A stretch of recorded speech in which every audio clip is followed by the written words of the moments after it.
Hola, muy buenas noches. El lunes 20 de febrero, desde los estudios de CNN Chile, les damos la bienvenida a CNN Prime para revisar todas las informaciones que están marcando esta jornada.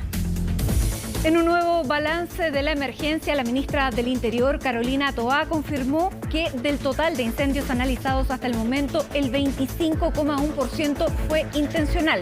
Además, la jefa de gabinete comunicó que actualmente hay 266 incendios activos, de los cuales 164 están controlados y 73 siguen en combate. Se nos viene marzo y las autoridades ya preparan un plan de contingencia para el transporte. Tras el fin de las vacaciones se espera un aumento del 30% de la movilidad en las ciudades, razón por la que se buscará mejorar la frecuencia del transporte público, optimizar la red de semáforos y realizar mayor fiscalización del transporte escolar. Y en temas internacionales, el presidente de Estados Unidos, Joe Biden, visitó sorpresivamente Ucrania. El mandatario estadounidense se reunió en Kiev con su par Volodymyr Zelensky.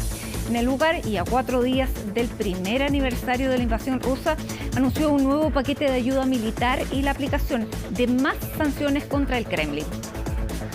Y hoy ya se vive la noche más incierta de la versión 2023 del Festival de Viña del Mar.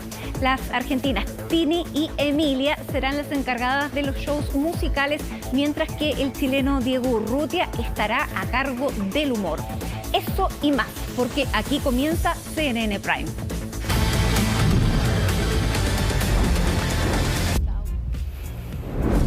Bueno, vamos a cambiar radicalmente de tema. Lamentablemente ya llevamos prácticamente todo el mes de febrero con el tema de los siniestros, y la región del Biobío se ha transformado en un foco de preocupación para las autoridades a cargo del combate de esta emergencia. La expansión del incendio Santa Ana ha encendido las alarmas en comunas cercanas, donde una de las con mayor riesgo es Coronel. Ahí está Paul Follert para contarnos cuáles son los detalles de la jornada y sobre todo qué es lo que ha pasado con estos 60 bidones que se encontraron. ¿Cómo estás, Paul? Muy buenas noches. Hola Matilde, ¿cómo estás? Muy buenas noches. Sí, los saludos desde el sector de Pataguales, en la comuna de Coronel, que como bien tú mencionabas, es uno de los sectores más afectados, sobre todo durante las últimas horas aquí en la región del Biobío. Recordemos que el fin de semana se reactivaron varios de los puntos afectados por los incendios que, recordemos, se han situado principalmente en la región del Ñuble, la región del Biobío y la región de la Araucanía, pero es justamente en la región del Biobío donde se ha concentrado la principal atención de las distintas autoridades, porque como ustedes pueden ver en pantalla, en las imágenes de Óscar Núñez, aquí, particularmente en el sector donde me encuentro, en el sector de Patagual, en la comuna de Coronel, la verdad, Matilde, es que ha sido muy difícil controlar los incendios que están teniendo lugar principalmente en los bosques, en los cerros. Es un sector que geográficamente se caracteriza sobre todo por tener muchas laderas, cerros, quebradas,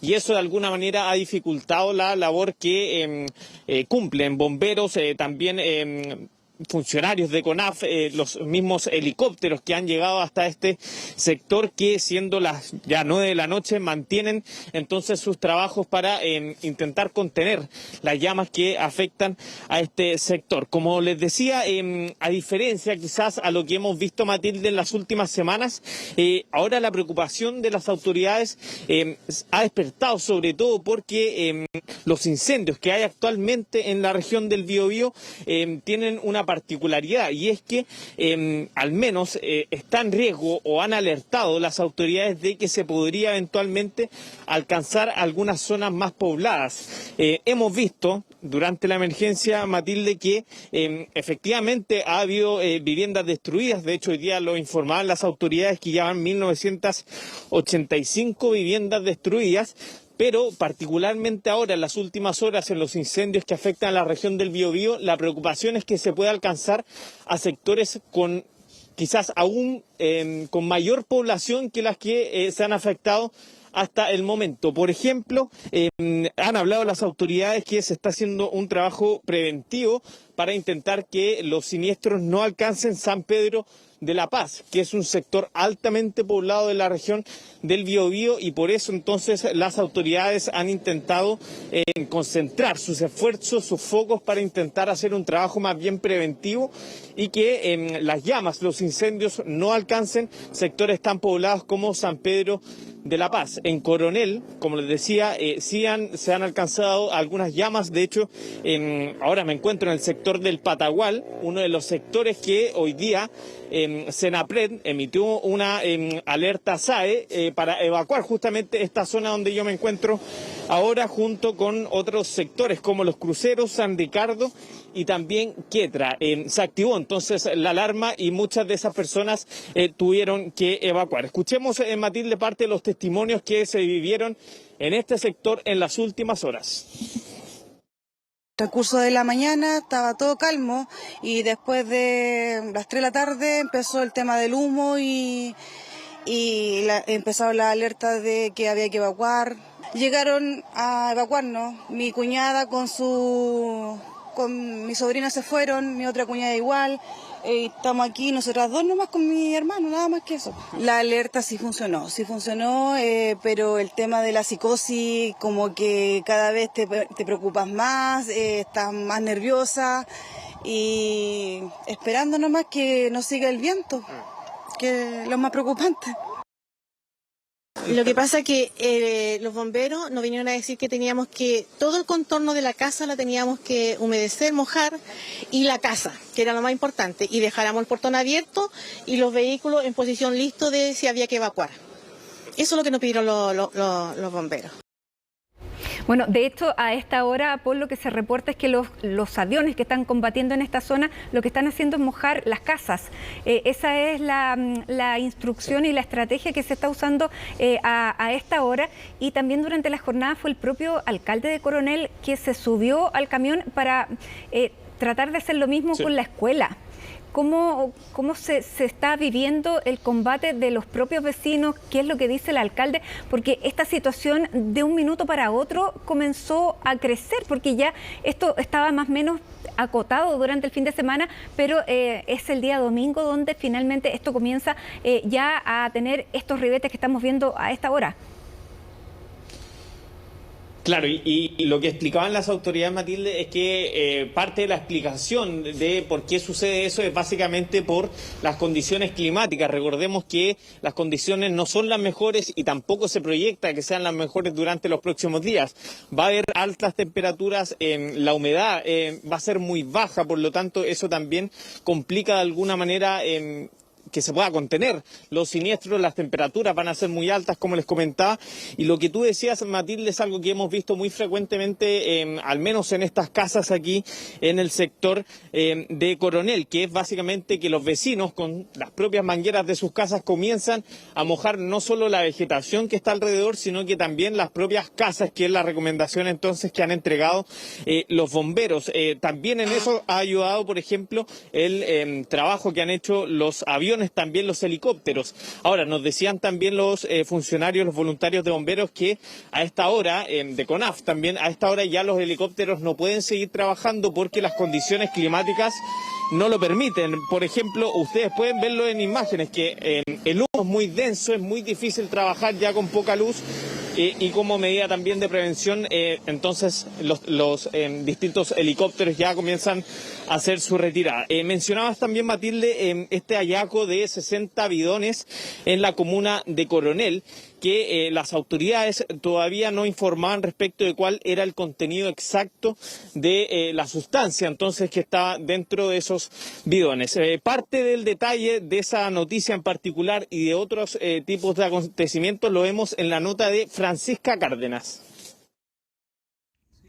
Cerca de 60 bidones llenos de contenido desconocido según el gobierno, aunque todo indica que podría ser líquido acelerante, fueron encontrados este lunes en el Cerro Montagüe, en la comuna de Coronel, a un costado de la ruta hacia Patagual, uno de los sectores más afectados por los incendios. Hallazgo que para algunos hace urgente investigar la intencionalidad de estos hechos. Puede ser acelerante, es algo que se está investigando, lo que corresponde a nosotros es poder hacer la denuncia. ¿Qué es lo importante de eso?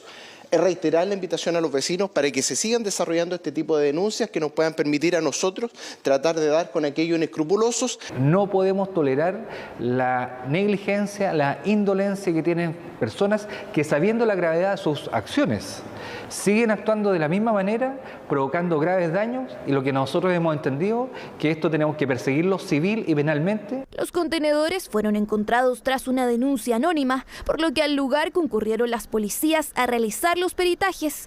En La Moneda llaman a esperar a que se realicen las investigaciones de cada caso, pese a que de los 685 incendios analizados por los equipos técnicos, 172 habrían sido provocados de forma intencional. De esos factores humanos, algunos son negligencia, a otros escalan ya actos culposos y a otros son propiamente dolo, intención de generar un incendio. Eso lo tienen que establecer investigaciones.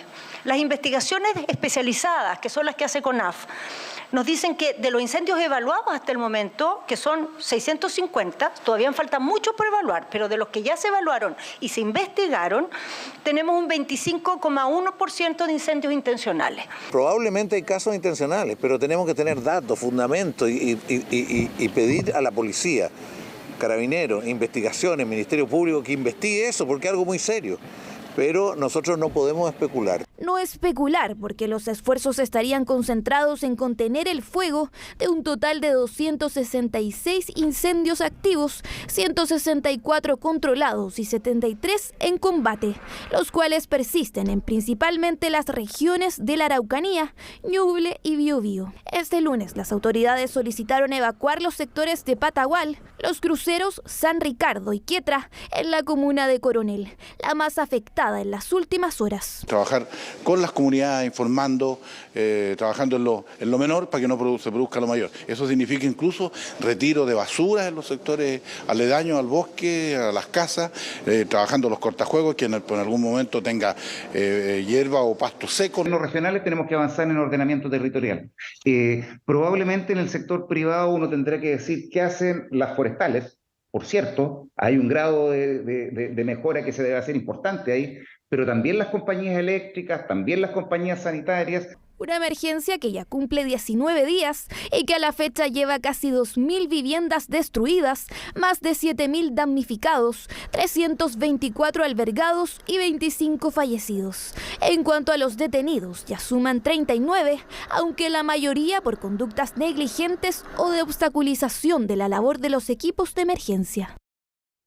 Bueno, ahí veíamos, Paul, a la ministra del Interior, Carolina Toá, haciendo también un llamado a terminar con una polémica estéril, que es el porcentaje de incendios, digo estéril hasta ahora, el porcentaje de incendios efectivamente que son intencionales y que pudieran tener dolo. Ella dice que lo que principalmente es que hay que centrarse en apagar, combatir y también denunciar los actos criminales que puedan haber dado origen a ciertos incendios que se han generado, pero con pruebas y no especulaciones, que es lo que se planteaba ahí también a través de la voz del ministro de la Vivienda. Y han llegado equipos extranjeros, hay muchos equipos de brigadistas extranjeros que han llegado a colaborar en el combate a las llamas, pero llegó hoy día particularmente un equipo desde Italia de los Carabinieri, que son especialistas en el combate a incendios y llevan muchísimos años con una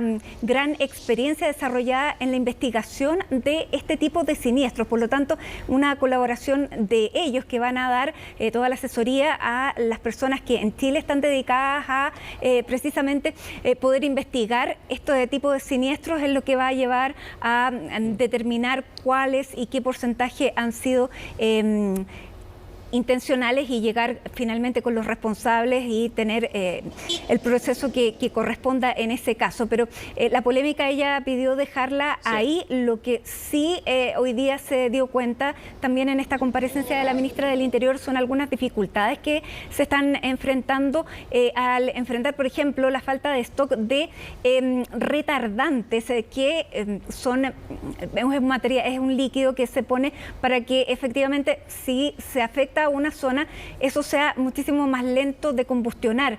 ¿Cuáles son las otras dificultades que planteaba la ministra del Interior que se están enfrentando a esta hora en esta jornada? Porque también las condiciones climáticas pudieran no ser tan ventajosas tampoco. Sí. Sí, justamente quería retomar brevemente un punto que mencionaste, Matilde, respecto de la ayuda internacional. Lo decían hoy día las autoridades que iban a intentar básicamente llegar a un acuerdo con los distintos países que han prestado ayuda, como Portugal, Brasil, Francia, distintos países, para intentar extender la estadía de algunos brigadistas. Estaba presupuestado en un principio que se mantuvieran hasta más o menos esta fecha, pero finalmente, como se han reactivado varios de los puntos, principalmente aquí en la región del Biobío, entonces la idea es poder extender la estadía de esos brigadistas. Respecto de qué otras medidas, claro, lo que decían las autoridades es que al menos las condiciones climáticas no son las mejores en este momento como para intentar ayudar a contener los incendios. Lo decíamos antes, la baja humedad, también las altas temperaturas, los vientos. Hoy día particularmente ha habido mucho viento, al menos en este sector, y por eso lo que estaban potenciando principalmente las autoridades son las medidas de prevención. No solo aquí en la región del Biobío, Matilde, esto es importante porque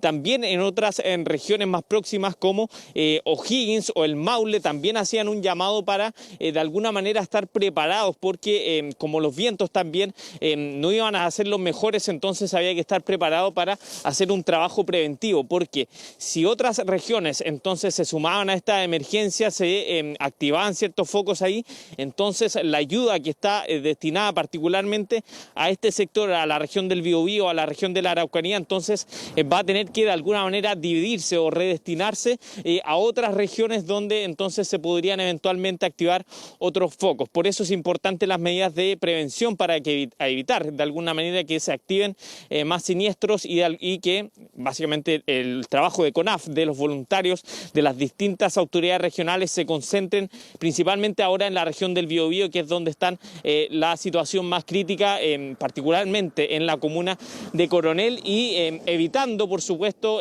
que se extiendan entonces estos incendios hacia el sector de San Pedro de la Paz, que es donde está la mayor preocupación entonces de las autoridades, porque es un sector altamente poblado. Estaremos muy atentos, estaremos por supuesto recorriendo este sector para mantenerlos informados, Matilde, respecto de todo lo que suceda en esta emergencia que afecta a la zona sur de nuestro país. Por cierto, Paul, muchísimas gracias por este despacho. Los equipos de CNN Chile se han mantenido pendientes en lo que está ocurriendo ahí con los incendios forestales.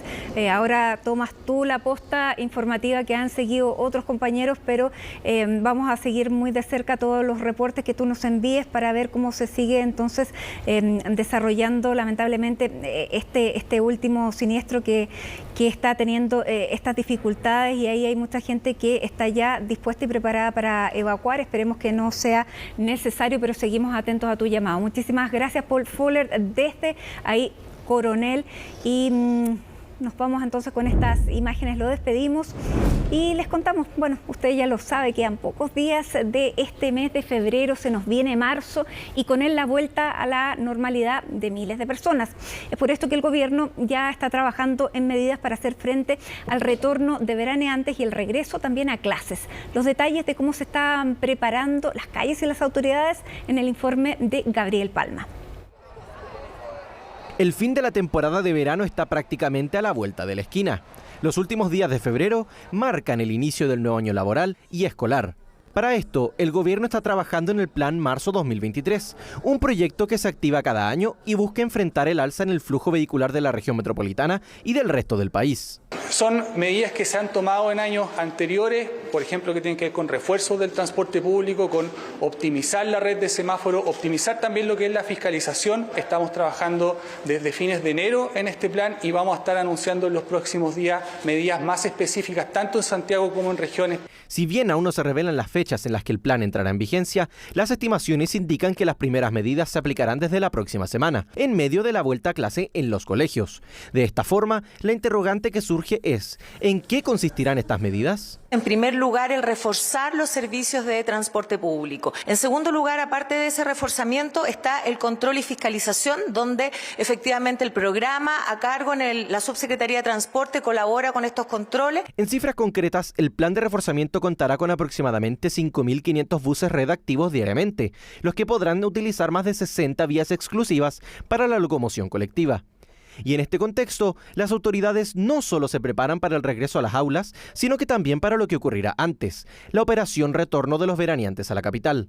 Nosotros, como Carabineros de Chile, Prefectura del Tránsito, ya estamos preparando planes de contingencia, ya sea para este fin de semana, el último fin de semana de febrero, como también para el primer fin de semana de marzo, que es cuando ya comienza la semana del 6 de marzo, donde se retoman las actividades en normalidad. Las autoridades de transporte fueron enfáticas en que todas las medidas implementadas como desvíos, vías exclusivas, fiscalizaciones, entre otras, serán previamente informadas a través de los sitios oficiales. Nuestro tercer pilar está asociado a la información para poder entregar a los usuarios a través de nuestras diversas plataformas, Twitter, nuestra página web red, a través de Instagram, todo lo que es la operación de los servicios. Por lo tanto, llamamos a informarse. Con estas recomendaciones, las personas ya pueden empezar a planificar las semanas previas al retorno a la normalidad, para así comenzar las actividades escolares y profesionales de la mejor manera posible.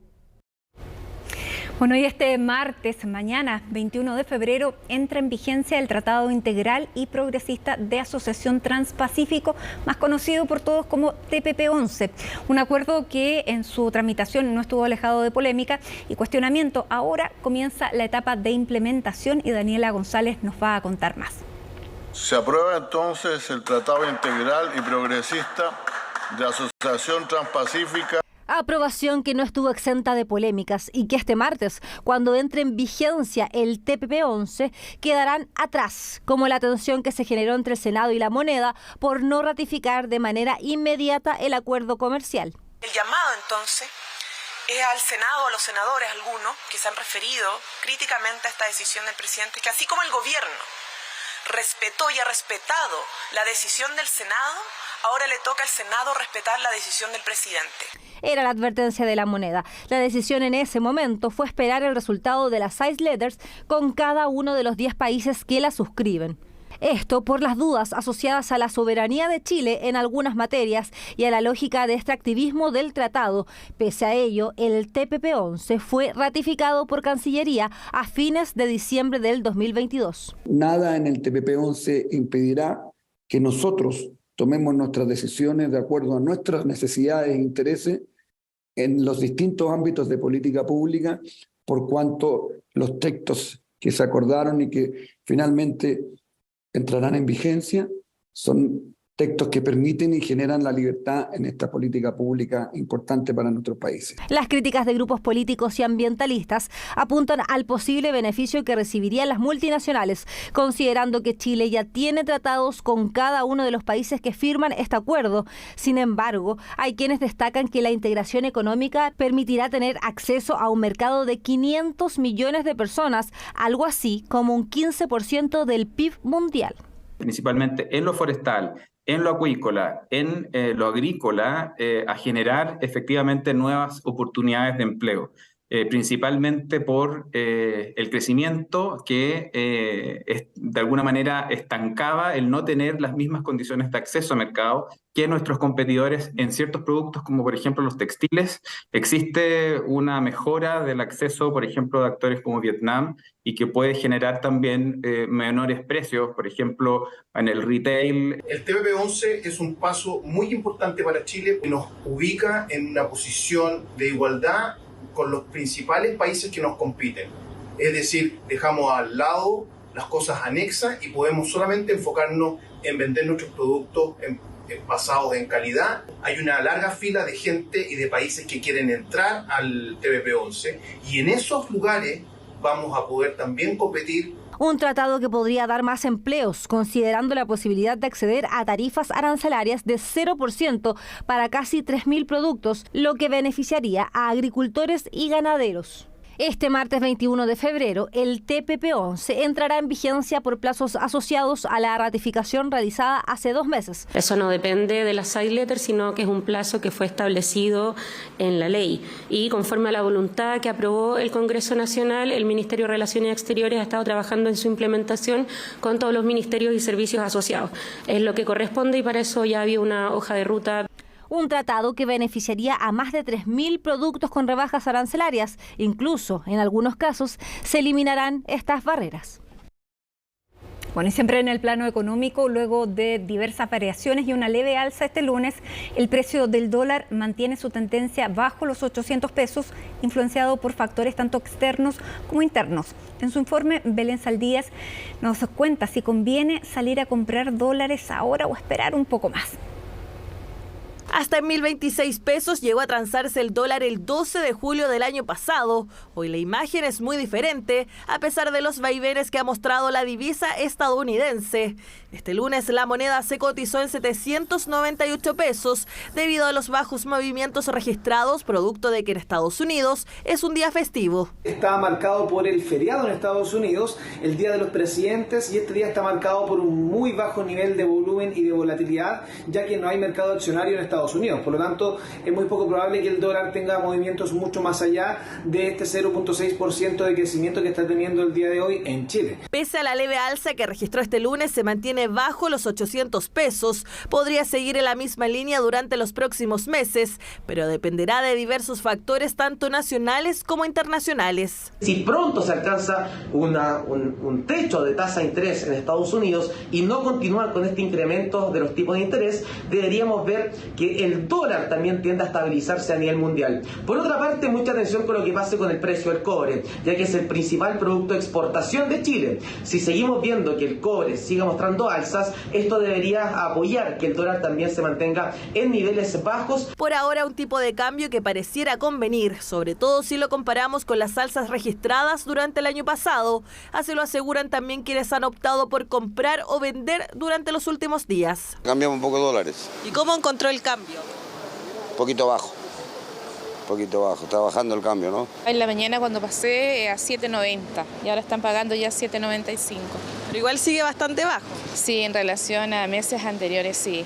Está barato, pero como te digo, yo tuve la mala suerte de comprar caro. Vemos que la oferta es muy variada y los precios son muy variados. De todas formas, un cambio más conveniente no es el único beneficio que podría traer para la ciudadanía, ya que el dólar a un precio menor en el país podría tener incidencia directa en los precios de los productos importados, lo que a su vez impactaría en el precio final de venta. Es una buena noticia para el país, considerando de que todos los productos que sean importados, que vengan desde el exterior, van a llegar con un menor costo única y exclusivamente por efecto cambiario. Y esto, cuando ya se empiece a traducir en que el consumidor final esté pagando un precio menor, va a apoyar a que la inflación siga cayendo. Además, siempre en estos casos surge la duda de si es buen momento o no para comprar dólares mientras los precios estén bajos, sumado a si conviene realizar algunas transacciones con este tipo de cambio. Siempre positivo diversificar las monedas a través de las cuales se invierte y se ahorra. En segunda instancia, esa pregunta hay que responderla desde el punto de vista de qué es lo que va a ocurrir con el dólar durante este año 2023. Y ahí no nos parece tan buena idea comprar en los precios actuales, dado que las 3 variables principales del dólar marcan que probablemente durante este año 2023 debiésemos tener caídas aún más profundas en las cotizaciones del dólar en Chile. De todas formas, en caso de querer comprar dólares durante este tiempo, la recomendación es cotizar y hacerlo siempre en lugares establecidos, ya sea casas de cambio o en las propias entidades bancarias. Y nos vamos a ir al exterior a un caso que nos ha estremecido hace ya prácticamente 15 años. Una joven de 21 años asegura hoy que es Madeleine McCann, la niña británica que desapareció en 2007 mientras veraneaba con sus padres en Portugal. Según algunos medios, la familia habría accedido a que se realizara un examen de ADN. La revelación reabrió las interrogantes que han rondado este caso desde su inicio. Los detalles en el informe que preparó Macarena Román. Hablamos de la pequeña Madeleine McCann. 16 años después, una joven polaca asegura que es ella. Y es que Julia, una chica polaca, ha salido a decir que es ella, la mismísima Madeleine McCann. Y dijo: quiero que me ayuden a juntar plata para hacerme un ADN. Vocês se lembram da menina que disse ser a Madeleine McCann? Medios tradicionales y las redes sociales, nadie se resta de hablar sobre Julia Wendel, una joven polaca de 21 años que dice ser Madeleine McCann, la niña británica que en 2007 desapareció en Portugal mientras vacacionaba con sus padres. Julia hasta inauguró hace poco una cuenta de Instagram para hablar sobre sus supuestos padres y pedir la realización de un examen de ADN. Creo que la policía debería mirar esto y no puedo estar 100% segura sin la prueba, ¿sabes? Imposible olvidar imágenes como estas. Fue un caso que paralizó al mundo. Ya han pasado 16 años desde que ocurrió y siempre vuelve a generar noticia. Es que aún hay muchas preguntas sin responder. Una de ellas, la más importante, ¿qué pasó con Madeleine McCann? Creo que lo difícil siempre ha sido cómo la encontraremos, ¿sabes? Porque dependías de que la policía hiciera todo lo posible y de que alguien con información se presentara. Información que podría venir después de años desde Polonia. Julia Wendel insiste en que puede ser Madeleine. Sus dudas comenzaron después de escuchar una conversación de su abuela y de algunas características físicas que dice coinciden con Maddie. The second one is here. Date of birth. Fecha de nacimiento 20 de agosto de 2001, pero creo que un doctor podría cambiar una identificación. Could change ID.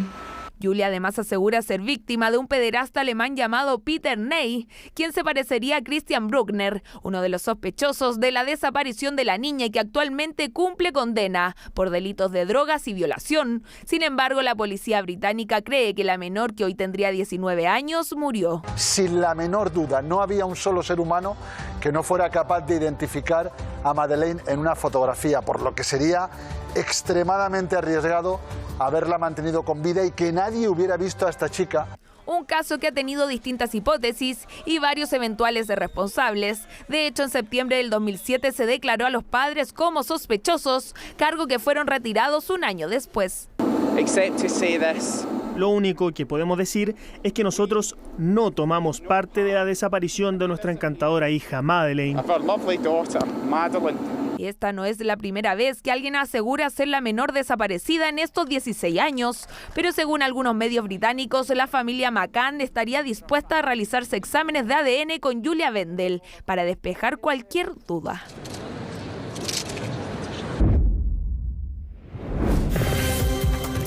Bueno, ya estamos de regreso en el CNN Chile, en CNN Prime, y vamos a hablar de lo que ha ocurrido el día de hoy en Ucrania, donde, cuando ya faltan 4 días para que se cumpla el primer aniversario, o que se cumpla un año más bien, porque esperamos que no sea un aniversario, que no sean todos los años, sino que se cumple el año ya de la invasión, que pensábamos que iba a ser algo muy corto en un principio, sin embargo se ha extendido ya hasta ahora un año, parece que no se va a resolver tan prontamente, y en un año no había ido el presidente de Estados Unidos, Joe Biden, habían ido otros líderes, muchos, sobre todo los europeos.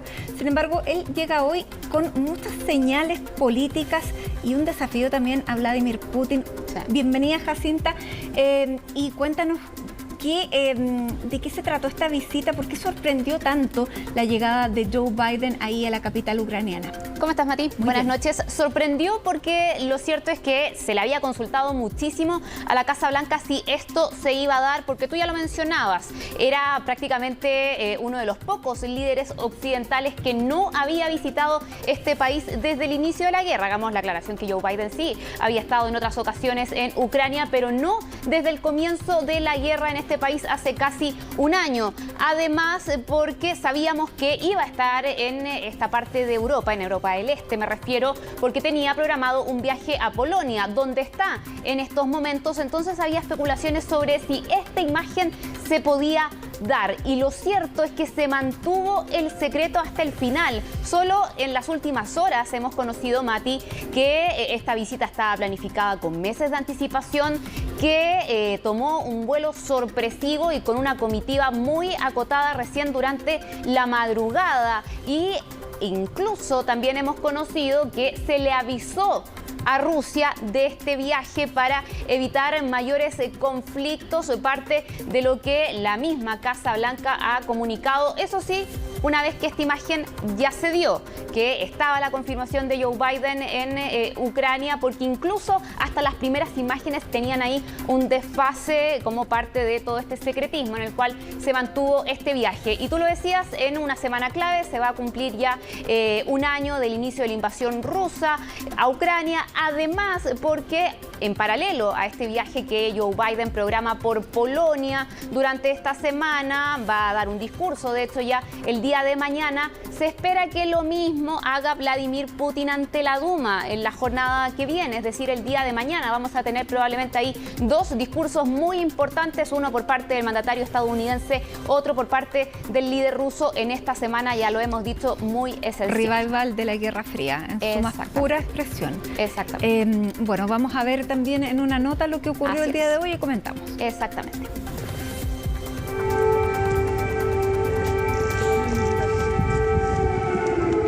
Es la imagen que sorprendió al mundo la mañana de este lunes.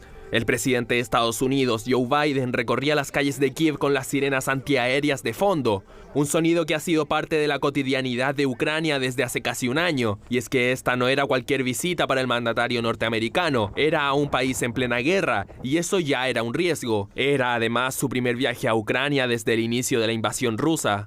Hoy recibimos al presidente Biden y es una gran señal para nosotros. Estamos orgullosos de ello. Muchas gracias por venir, señor presidente. Es un gran momento en el apoyo a Ucrania.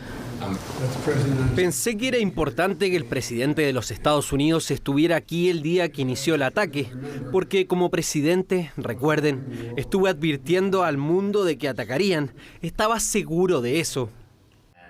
Y es que exactamente un año atrás Estados Unidos alertaba sobre los planes de Moscú para invadir Ucrania a gran escala, algo que las tropas de Vladimir Putin concretaron la mañana del 24 de febrero de 2022. La repentina visita del mandatario se llevó a cabo 4 días antes del primer aniversario del conflicto y la Casa Blanca la mantuvo en secreto hasta el último momento. Para el domingo en la tarde solo se sabía que Biden viajaría a Polonia al día siguiente, y si bien hubo especulaciones de un posible encuentro con Volodymyr Zelensky en territorio ucraniano, nada fue confirmado hasta estas imágenes que sorprendieron a los habitantes de Kiev. Al igual que los demás, para mí esto fue inesperado.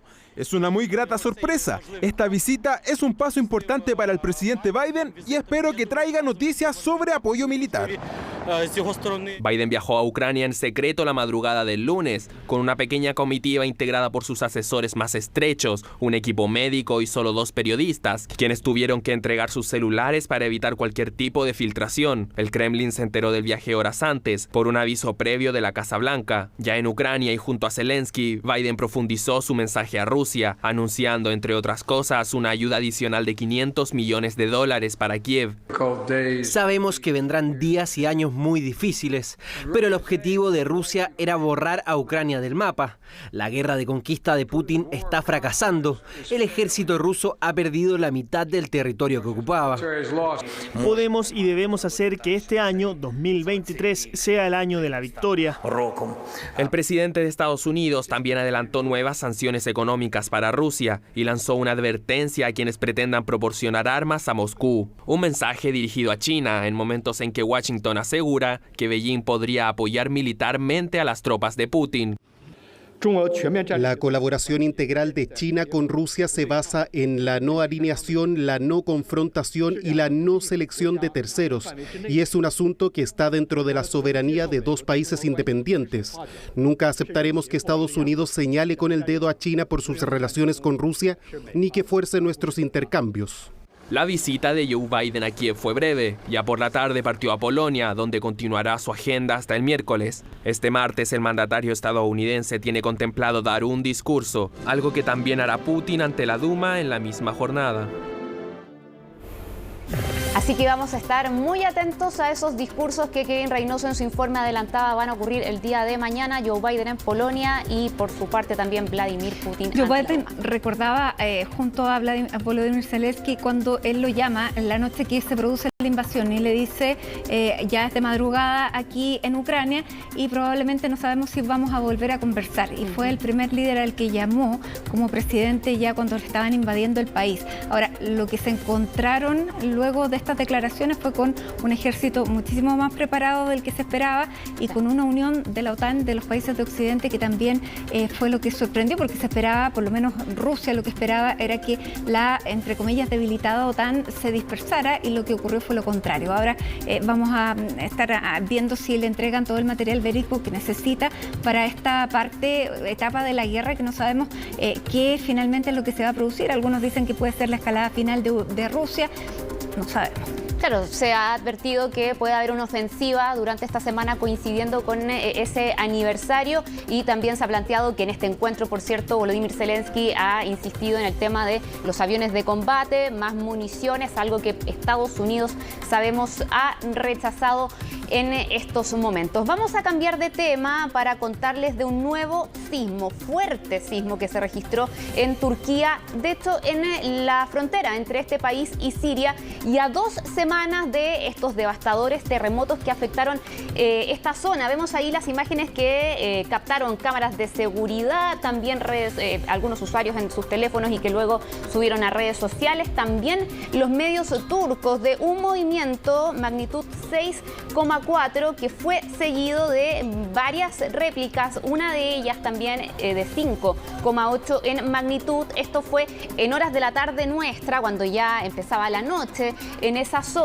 y las autoridades turcas han confirmado la muerte de al menos 3 personas ante este nuevo temblor fuerte, que es considerado también parte de las réplicas. Hay más de 5.000 que se han sentido desde ese 6 de febrero cuando ocurrieron estos terremotos, unos 7,8 en magnitud, luego otro similar 7,5, y además se ha informado de más de 200 personas que han resultado heridas. Fue en la misma zona del epicentro de los primeros terremotos, de hecho en la provincia de Hatay, y hay construcciones, Mati, que colapsaron en vista de este nuevo movimiento. Hoy día terminaba la búsqueda oficial de sobrevivientes. Me pregunto si este sismo hará extender ese plazo, porque probablemente ya mañana con la luz del día podamos ver efectivamente cuáles fueron los efectos de estos nuevos sismos, de estas nuevas réplicas bastante fuertes. Y claro, si se extiende ese periodo de búsqueda. Claro, probablemente lo vayamos a conocer en las próximas horas, cuando vaya amaneciendo también en Turquía. Recordemos que, como tú decías, se había anunciado ya el fin de las labores de búsqueda de sobrevivientes. Eso sí, se mantenían en 2 provincias, y una de ellas era esta, la de Hatay. Vamos a ver qué pasa con los trabajos el día de mañana en vista de esta nueva situación, y actualización también de afectados que puedan sumarse en las próximas horas en vista de este nuevo y fuerte temblor. A propósito de esta catástrofe en Turquía, vamos a hablar de otra ocurrida en Brasil, un temporal calificado de inédito por parte de las autoridades, sobre todo en el estado de Sao Paulo. Se registró durante el fin de semana y ha dejado al menos 40 personas fallecidas. Es la última actualización que han entregado las autoridades del estado de Sao Paulo. Esto ocurrió en la zona costera de este estado, afectando a 6 ciudades y, por cierto, también generando una emergencia y llevando a la cancelación de las celebraciones de carnaval en muchas ciudades. Sabemos que hay un gran evento en el estado de Río de Janeiro, pero también son varias las ciudades de Brasil que celebran esta fecha, y eso se ha cancelado en esta zona, la más afectada. Estuvo el presidente Luis Ignacio Lula da Silva visitando la zona, haciendo un sobrevuelo. Ha anunciado el compromiso del gobierno federal para ayudar con la reconstrucción y también ha criticado la construcción de edificaciones en zonas riesgosas, como ocurrió en este caso, sobre todo en laderas.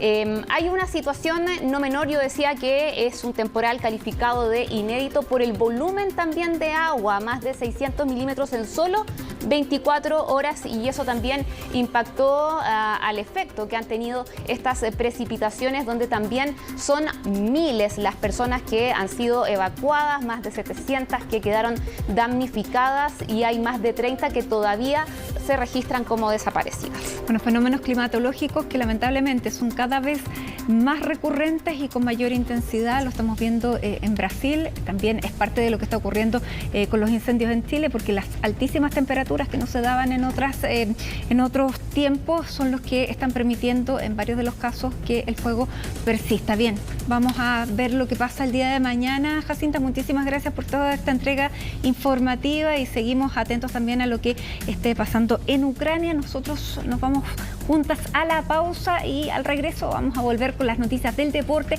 aquí en CNN Prime. Noticias, solo noticias.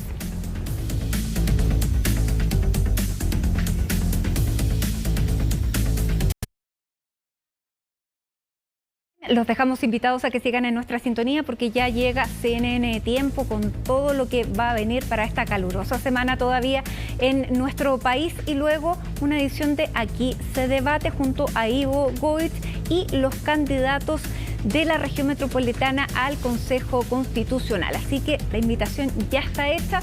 Lunes 20 de febrero, así estuvo nuestro país y el mundo. Somos CNN Chile. Muy buenas noches.